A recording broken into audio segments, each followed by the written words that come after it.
মানুষের বিবর্তন নিয়ে বিজ্ঞানের ইতিহাসের সবচেয়ে বড় বিতর্কের নাম হলো দ্য মিসিং লিঙ্ক।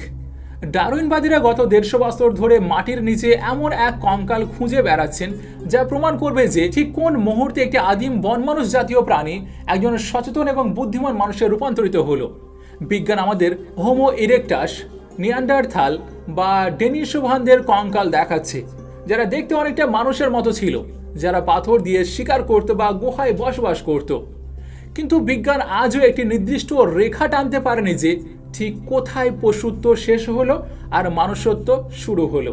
আর এই যে বিজ্ঞানের বিশাল এক গ্যাপ বা শূন্যতা, পবিত্র কোরআন মাত্র 2টি শব্দের ব্যবধানে এই রহস্যের সমাধান করে দিয়েছে।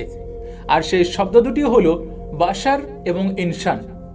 পবিত্র কোরআনের লিঙ্গুইস্টিক বা ভাষাগত মিরাকেলের দিকে তাকালে আপনি স্তম্ভিত হয়ে যাবেন। আল্লাহ যখনই মানুষের শারীরিক গঠন, কাদামাটি দিয়ে তৈরি অবয়ব বা বায়োলজিক্যাল এক্সিস্টেন্সের কথা বলছেন, তখন তিনি বাশার শব্দটি ব্যবহার করেছেন।